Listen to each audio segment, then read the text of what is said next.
Hai, Assalamualaikum warahmatullahi wabarakatuh. Selamat siang. Apa kabar seluruh peserta Serdos tahun 2026? Kali ini saya ingin membuat video PDD UKTP bidang pengajaran. Saya Dewi Listiorini, dosen Fakultas Manajemen dan Bisnis Universitas Mitra Bangsa. Kali ini mata kuliah yang saya ampu adalah mata kuliah startup. Saya membahas tentang Smart Business Map, di mana saya ingin melihat bagaimana kemampuan mahasiswa dalam membuat analisis peta jalan bisnis mereka secara sederhana. Selain itu, saya ingin melihat bagaimana mahasiswa mampu menyusun atau membuat peta map yang secara jelas. Mereka mampu melihat di mana keunggulan maps dari bisnis yang mereka rancang. Pada kali ini juga kami melakukan analisis proyek. Mahasiswa membuat sebuah produk, kemudian melakukan digitalisasi pemasaran, menghitung HPP dan biaya lainnya sampai terjual. Pada akhir kegiatan, saya meminta kepada mahasiswa untuk membuat sebuah laporan secara singkat dan terperinci mengenai bagaimana kegiatan ini telah mereka jalankan. Laporan tersebut diupload ke dalam LMS Sevima Universitas Mitra Bangsa. Laporan itu akan menjadikan tugas nilai dari yang mereka kumpulkan. Demikian dari saya, mari kita simak bersama video pembelajaran PDD UKTPT mata kuliah startup tentang Smart Business Map. Terima kasih atas perhatiannya, sukses untuk Serdos tahun 2026. Wassalamualaikum warahmatullahi wabarakatuh. Warahmatullahi wabarakatuh. Waalaikumsalam warahmatullahi wabarakatuh. Oke, kelas sehat semua. Ya, baik, hari ini kita bertemu lagi di kuliah apa? Semangat semuanya ya. Oke, baik, sebelum mulai, bismillahirrahmanirrahim. Rodisori wa yasirgamri wa turdata min lisani yafqahu qawli. Ketemu lagi kita di mata kuliah startup sesi ke-14 hari ini. Salam sehat semua, salam sejahtera. Kita akan membahas materi 14 yaitu Smart Business Map. Oke, ibu mau review dulu materi yang sebelumnya yaitu tentang rancangan anggaran bisnis startup. Mungkin ada penyaji siapa, Mare? Saya ibu penyajinya. Oke, Mas Tias ya.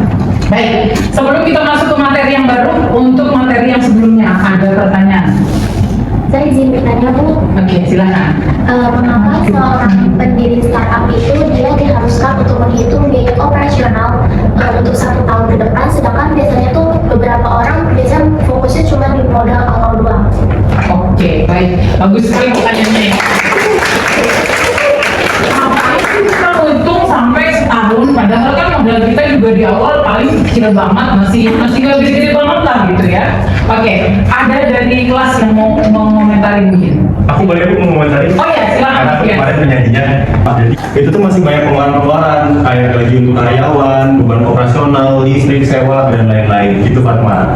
Saya izin menambahkan, Bu. Oke, silakan. Kalau menurut saya, dengan adanya perhitungan modal selama 1 tahun ini, pebisnis startup itu dapat yang pertama itu mengetahui jumlah modal yang benar-benar mereka butuhkan. Terus juga yang kedua meminimalisir terjadinya resiko kehabisan dana di tengah-tengah jalan. Itu menurut aku sih. Menurut saya, menghitung biaya operasional dalam 1 tahun itu bagi seorang pebisnis startup itu bakalan bisa menentukan bagaimana sih cara untuk menghitung secara efisien pendanaan dia supaya tidak terjadinya kerugian. Terus yang kedua, dia juga bisa meyakinkan investor bahwa bisnis yang dijalankan dia itu memiliki sistem keuangan yang sudah cukup matang. Oke, jadi memang penting sekali itu beberapa yang dikemukakan oleh teman-teman tadi adalah pentingnya rencana anggaran. Karena bisnis startup ini adalah bisnis rintisan, bisnis pemula yang anggarannya mungkin gak besar. Jadi itu sangat berarti banget. Benar-benar harus terstruktur, benar-benar harus jelas, benar-benar harus terukur gitu ya. Karena kadang-kadang dengan modal besar belum tentu hasilnya juga akan besar gitu. Tapi modal kecil, tapi dengan pengelolaan yang baik dan benar, maka akan menjadikan kesuksesan bagi startup tersebut. Baik, kalau tidak ada pertanyaan lagi, kita masuk ke bab berikutnya, yaitu kita akan bahas analisis Smart Business Map. Saya ingin nanti mahasiswa itu bisa menganalisis model pengembangan bisnis. Karena bisnis ini sangat luas. Kalau kita bicara tentang bisnis, itu skupnya tidak hanya sedikit ya. Ada bisnis yang startup, ada juga yang memang sudah mapan, ada juga yang raksasa. Kita bicaranya akan sangat luas. Jadi Ibu hanya akan membatasi kita membahas tentang bagaimana pengembangan bisnis di lingkup startup, gitu ya, dengan menggunakan Smart Business Map ya. Ketika kita kemarin melakukan praktek bisnis ya, kita memilih satu jenis usaha, kemudian kita coba pasarkan ya dengan teman-teman di kelas lain ya, kemudian kalian juga mencoba menyusun anggaran, menghitung HPP dan lain sebagainya ya. Gimana, seru banget? Seru. Jadi pengen dagang beneran gitu ya, yang kira-kira bener-bener ngasilin cuan.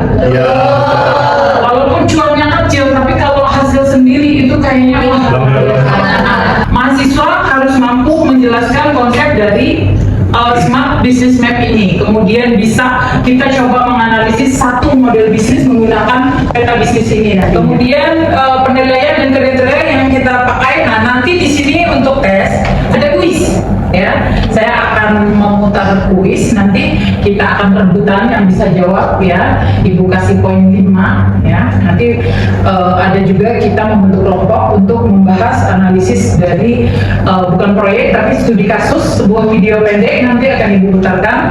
Kemudian kita akan membentuk kelompok dan kita akan berdiskusi bersama ya. Nah, yang Ibu lihat nanti bagaimana kalian memahami ketepatan dari model bisnis yang bisa kalian sampaikan, baik kelemahannya maupun kekuatannya. Bentuk sinkron dan asinkron, metodenya diskusi ya. Kebetulan kita tidak menggunakan Zoom, jadi kita langsung di kelas. Kemudian nanti absensi dan lain sebagainya biasa kita melalui seminar. Ini adalah analisis dari SBM. Jadi SBM ini apa sih Bu? Ada beberapa orang yang melakukan sebuah inovasi OEM, mereka tergabung dalam OEM ya. Kemudian mereka melahirkan yang namanya Smart Business Map. Ya, jadi mereka ingin melihat bahwa usaha, tadi Ibu bilang ya, bahwa bisnis kita tuh udah on track gitu, nggak salah jalan. Kalau kita suka pakai Google Map ya, bahwa lu di mana, ini logo di sini, bisa langsung kelihatan. Sama bisnis juga punya meter ya. Business Map ini terdiri dari 12 konsep, tapi terbagi dalam 3 field ya, di mana masing-masing field itu 3 itu ada planning, market, sama operational probability. Nah, biasanya kalau perusahaan pemula, usaha pertama itu beradanya di sini. Dia baru membahas para pemain, target pasarnya siapa, keuntungan apa yang bisa kita kasih, masih bicara basic gitu ya. Tapi kalau yang perusahaan sudah di level menengah, biasanya di sini. Dia sudah berperan dengan marketnya, bagaimana mempertahankan loyalitas pelanggan, apa keunggulan dia, kita inovasi apa lagi, dan lain sebagainya. Kemudian yang terakhir baru, ini biasanya perusahaan yang memang sudah raksasa, ya, berada di sini. Nah, kemudian fungsi utamanya yaitu nih, memberikan snapshot, capture, kemudian menghindari keputusan cuma berdasarkan feeling. Kemudian kita harus fokus pada data dan fakta yang ada, ya, supaya bisnis kita itu terukur. Satu, what is the problem your business trying to solve? Ya, apa sih problem yang kamu selesaikan dalam bisnis kamu? Kalau kita bicara ojol, dia mau menyelesaikan apa? Mengentaskan apa sebenarnya? Dia memberikan solving problemnya apa sih? Bahwa akomodasi bisa lebih cepat, terukur, biayanya jelas, sama terjamin. Apalagi comfort, Anda bisa pilih kan? Mau motor sekarang bahkan ada jenisnya ya, maksudnya yang sesuai dengan yang kita mau, kemampuan dari customer. Jadi dia tidak menolak customer ketika customer pengen yang high value. Dia ada yang mau sedang-sedang, ada juga yang paling rendah pun ada, sehingga dia tidak ada customer yang terbuang rasanya. Semua bisa diatur. Kemudian who has the problem? Siapa yang punya masalah tentang transportasi? Hampir seluruh. Berarti kan pasarnya luar biasa nih. Ya enggak? Semua orang butuh transportasi. Ya. Sekarang itu kalau kita bicara nenek-nenek aja butuh transportasi. Ketika keluarga tidak bisa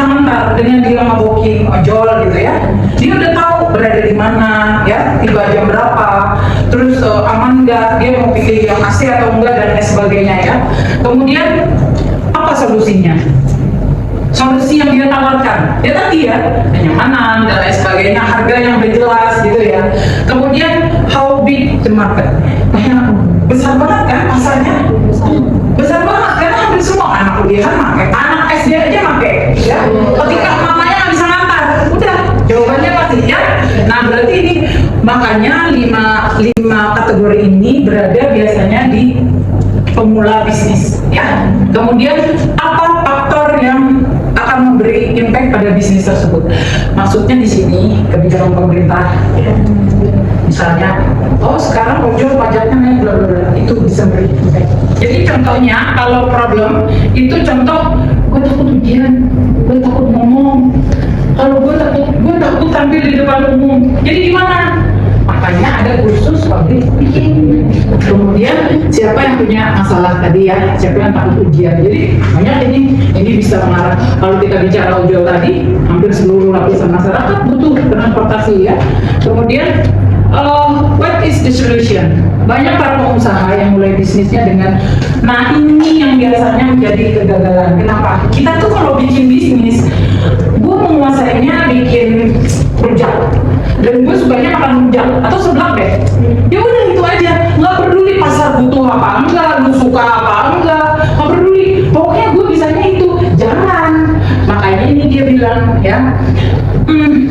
Jangan bikin karena idealisme, oke?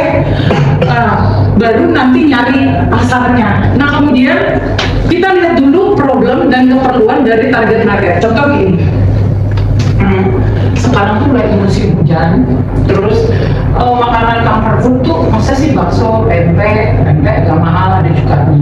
Bakso kayaknya bosan, mie ayam ya begitu aja. Gue bikin sebelah, gue bikin dimsum mentai ya. Jadi membuat cemilan-cemilan lain dengan varian rasa yang kekinian, sehingga orang-orang penasaran, anak-anak muda penasaran.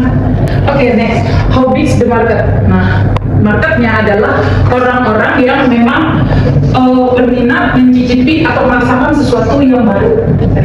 Orang kan kalau baru itu penasaran ya. Nanti diajak temennya ngobrol tentang mentai apa? Aduh, gue nggak ngerti.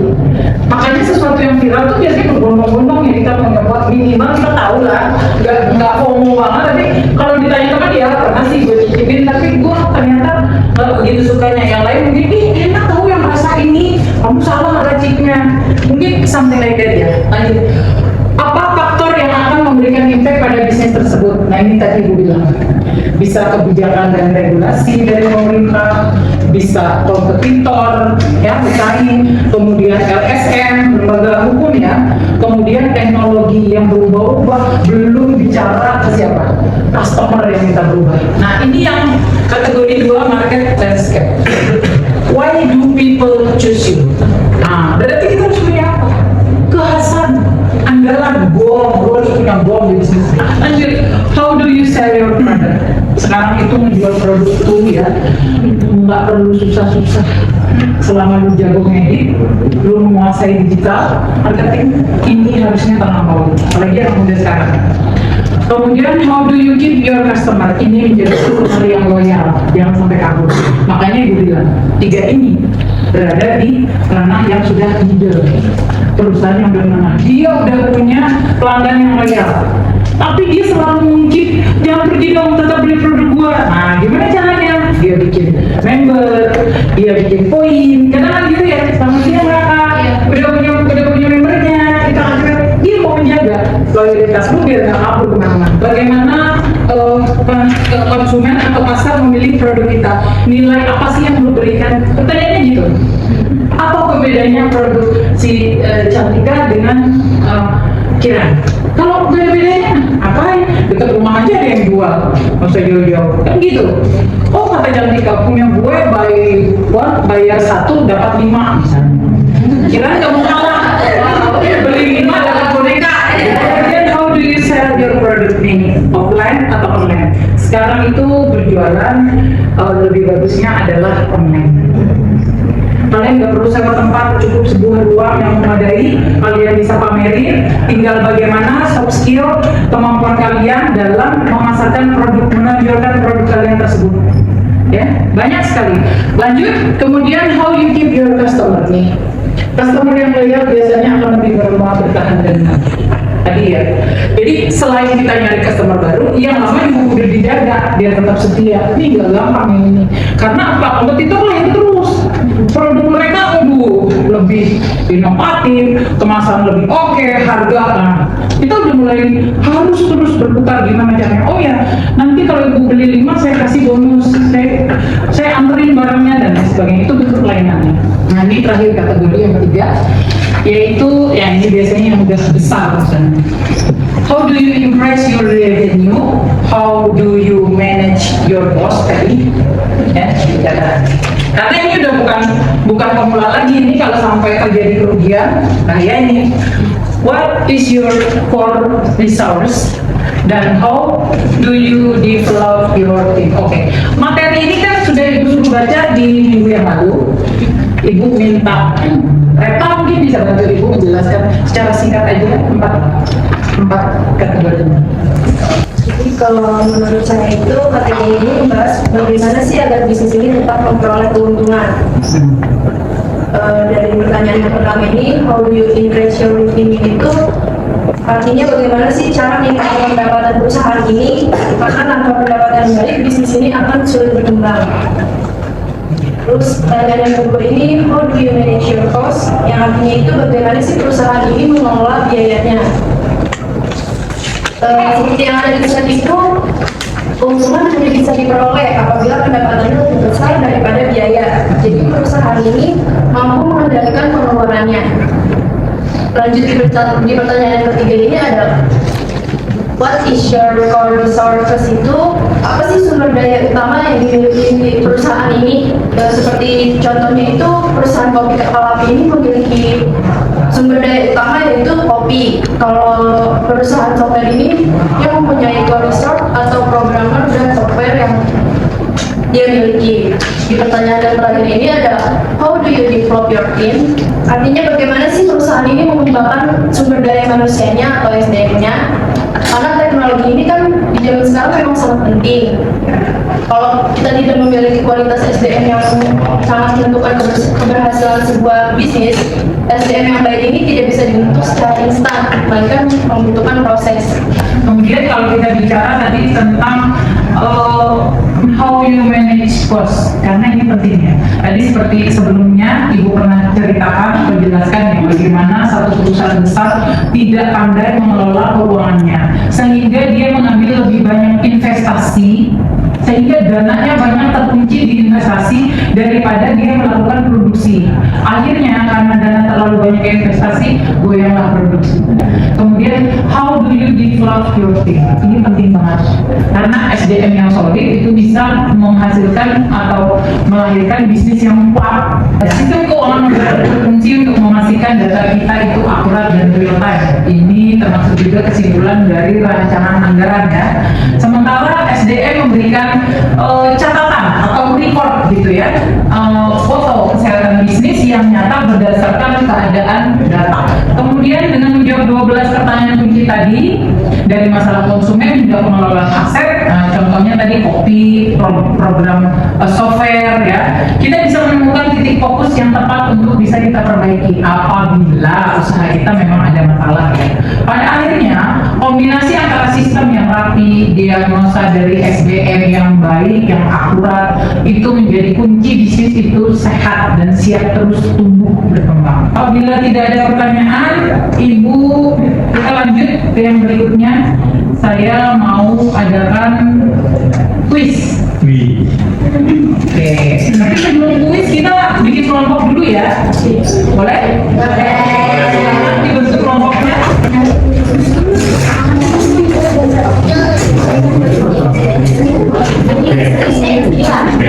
Kelompok sudah terbentuk ya. Ibu akan coba putarkan sebuah video pendek ya, di mana kalian akan menyimak dengan sesama video ini untuk menilai, untuk mengamati ya. Nanti kita akan bahas kelemahan dan kekuatan ya. ya dari salah satu, ini videonya judulnya Entry Barrier ya. Nah, kita akan bahas sesuai dengan materi kita SBM ya. Baik, Ibu akan putar. Silakan disimak. Nanti kira-kira apa bisnis tertentu jarang main, tapi yang main kelihatan hidup enak semua. Itulah yang terjadi. Semakin sulit masuk ke sebuah bisnis, semakin sedikit saingan. Bayangin jualan es teh di pinggir jalan. Modal kecil, semua orang bisa masuk. Saingan banyak untuk divisi. Sekarang bandingin dengan bisnis yang butuh skill, izin, atau sistem. Nggak semua orang sanggup masuk, tapi yang masuk bisa pasang harga tinggi. Orang kaya nanti, kesulitan di awal adalah melindungi barang. Kalau kamu mau kaya, jangan atur bisnis yang kelihatan ribet. Justru di sana uang. Follow motivasi segmen buat belajar strategi kaya dan ekonomi.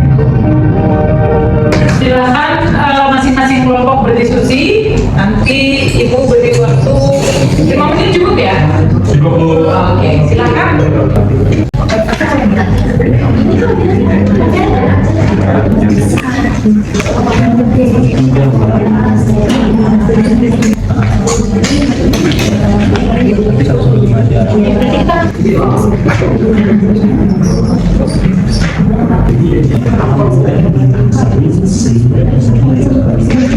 Kalau menurut kelompok saya itu tentang keuntungan dari video tadi ini yang pertama itu dapat mengurangi jumlah pesaing-pesaing yang lain.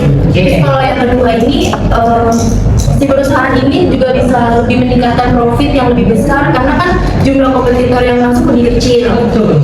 Kalau keuntungan yang ketiga itu si perusahaan ini lebih kuat di pasar karena jumlah pesaingnya sedikit. Kalau yang keempat itu bisa meningkatkan loyalitas pelanggan karena si pesaing-pesaing yang lain jadi sulit meniru produk kita Bu, terus juga maupun layanan dari kitanya. Saya ingin menambahkan Oke, silakan bisa. menurut kelompok kami harga lebih stabil tidak mudah terjadi perang harga. Oke. Selanjutnya untuk melindungi inovasi agar perusahaan bisa mendaftarkan harga paten agar perusahaan itu menjadi lebih jelas. Iya. Nah, yang selanjutnya memberikan keunggulan kompetitif yang berkelanjutan agar perusahaan memiliki kelebihan yang membuat pedagang itu menjadi lebih bersaing. Kalau saya ingin memberi komentar Bu, ingin memberi sanggahan. Jadi kalau kelemahan dari entry barrier ini menurut kelompok kita, yang pertama itu kita kalau mau memulai suatu bisnis itu harus membutuhkan modal yang sangat besar. Itu kelemahan yang pertama. Jadi untuk kunci masuknya itu kita harus bisa mempunyai modal dulu nih yang sangat besar. Menurut saya resiko kerugiannya itu akan lebih tinggi kalau semisal rencana yang kita buat itu nggak berjalan sesuai rencana. Karena modal yang udah kita pakai di awal itu kan sudah cukup besar. Kalau misalnya langkah yang kita pakai selanjutnya itu nggak sesuai rencana ataupun bisnis yang kita jalanin itu nggak berjalan, alhasil efek kerugiannya itu akan besar di kemudian hari gitu. Betul, betul. Mengancam kelangsungan dari berjalannya bisnis tersebut ya. Izin dari kelompok saya ingin menambahkan dari kelompok kecantikan. Jadi menurut kelompok saya itu kekurangannya engineer itu butuh keahlian atau teknologi khusus yang tidak semua orang miliki. Nah, lalu ada perizinan bisa rumit dan memakan waktu. Nah, kalau dari kelompok kami itu berpikir kalau entry barrier ini membawa kerugian, kayak contoh menciptakan dominasi di perusahaan besar, jadi perusahaan kecil itu nggak bisa masuk. Kayak kita kan sekarang kerja startup nih, perusahaan kecil itu nggak bisa masuk dominasi perusahaan besar. Sekarang kayak teman-teman kalau mau beli suatu barang handphone misalkan, paling opsinya apa? Samsung, iPhone, jadi yang opsinya cuma perusahaan besar aja. Nah, itu ada salah satu kerugian dari entry barrier.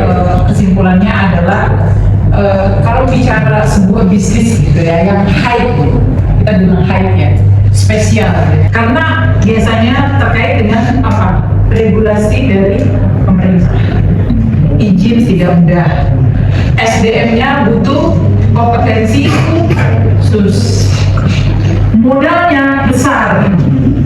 Tapi di sisi lain ya, ketika kita sudah memasuki pasar ini, keuntungannya juga biasanya besar, pesaingnya dikit, seperti tadi yang disampaikan oleh Bu Rizky. Jadi ketika kita mau membeli suatu barang, ya mereknya adanya itu aja, pilihan kita nggak bisa terlalu banyak. Gitu. Tapi kalau es teh satu kelas ini 22 bikin merek es teh semua, coba, Ibu mau beli yang mana? Punya Reva manis enak, punyanya Dilan legit, gimana dong? Ibu bingung kan? Nah, tadi bisnis yang kalau kita bicara cuannya gede gitu ya, walaupun pasar mungkin yang bergelut di sana kompetitornya sedikit, ya itu tadi yang bisa dimasuki oleh retailer. Contohnya apa? Ada yang bisa tahu? Bisnis yang sekelas entry barrier ini properti apa? Betul, brand high end. Makanya kalau kita sering nonton ya terdengar Chanel. Kita bingung ya, itu indahnya dari mana? Kok tiba-tiba harganya bisa luar biasa ya? Dan kalau kita bahas ke belakang, kita udah pernah bahas masalah branding. Itu mati-matian mereka dengan branding mereka. Apabila sudah tidak ada pertanyaan terkait analisis smart business map tadi, kita handphonenya dikeluarkan dulu. Kita mau scan QR untuk absen kita hari ini. Boleh? Nggak usah sama ibu di scan, cukup QR-nya aja. Silakan ibu. Terima kasih. Baik, sebelum kita akhiri perkuliahan kita hari ini, seperti biasa Ibu ingin melakukan kuis. Kita mau kuis dulu ya. Yang bisa menjawab per kelompok ya. Jadi yang bisa menjawab per kelompok akan Ibu beri poin 5. Nilai kuis ini akan masuk ke dalam nilai tugas, oke? Baik. Sebelum menjawab, sebutkan dulu nama kalian ya. Oke, baik. Kita mulai dari template yang pertama. Materi adalah bab 14. 1, 2, 3. Next. Siap, itu. Oke. Yang B, Bu. Yang B. Namanya siapa, Nek? Nadia. Oke, Nadia. Kombinasi antara sistem keuangan modern dan SBM menghasilkan sebuah keunggulan berupa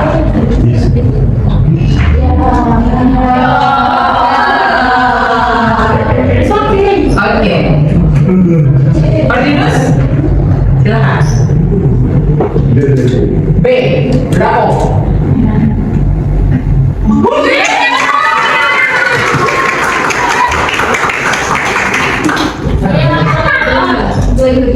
Ayo kelompok Pias.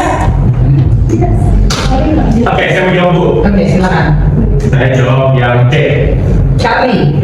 Problem, target market, solusi, ukuran pasar, faktor eksternal dan mana?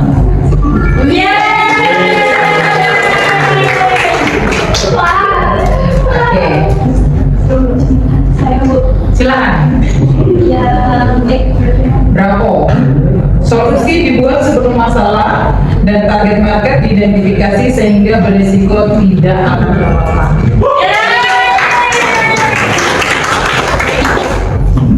Ayo kelompok Reva. Oh iya, kita silakan. Saya, Bu. Charlie. Ya. Oke.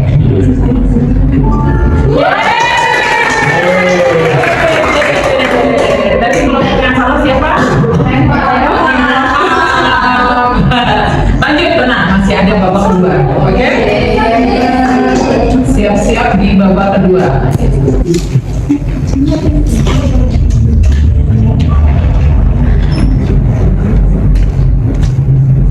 Dari perspektif SBM, how big is the market? Startup yang menarget semua orang sebagai target pasar berisiko karena Saya, Bu. Yang B. Delta.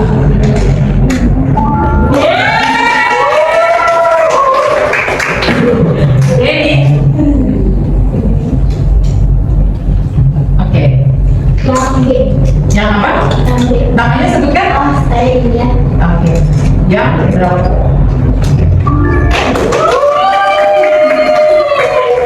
Sampai dicatat poinnya ya per kelompok. Oke, silakan Selin. Saya ini, saya, Bu. C.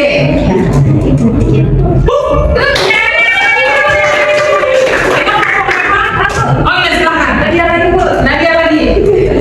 Jangan salah Nadia. Ini, Bu.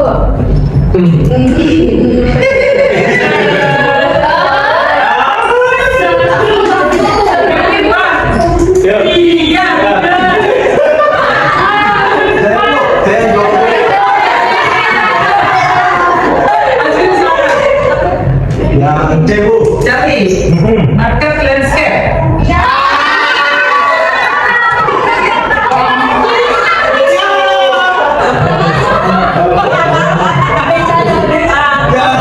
Harusnya dikurangin 5 poin kalau salah ya habis. Ayo silakan. Silakan. B. Bravo. Kopi kapal api disebutkan memiliki core resource berupa kopi. Implikasi strategis dari pemahaman ini adalah perusahaan harus diversifikasi ke bisnis lain agar tidak bergantung hanya pada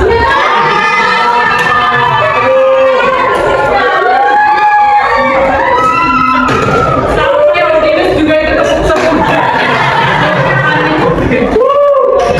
Oke. Sebelum lanjut kita tepuk tangan dulu. Yang belum silakan.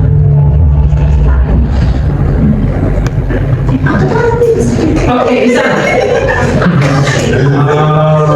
Aku.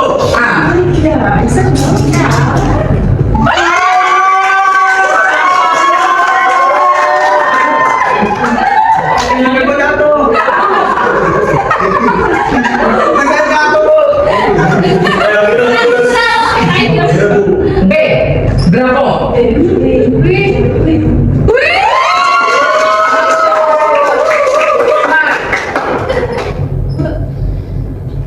Ya, tengah. Ada Bu. Ada ya? Oke Bu. Berapa dia?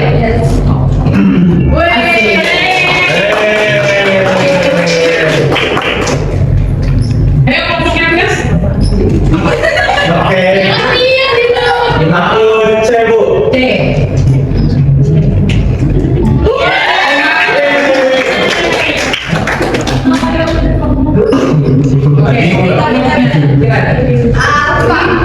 Warung mie ayam Pak Budi selalu ramai karena pelanggan merasa harganya pas, porsinya juga gede. Dalam SDM ada contoh jawaban dari A.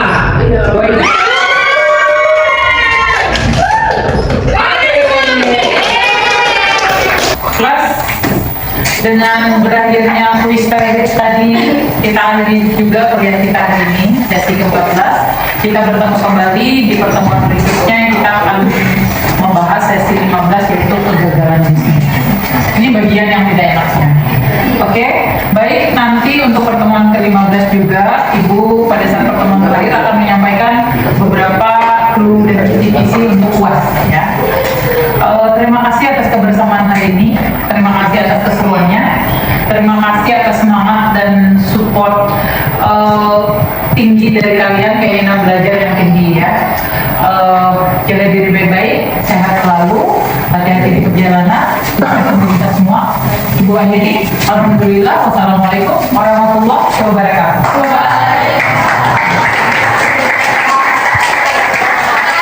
Bye.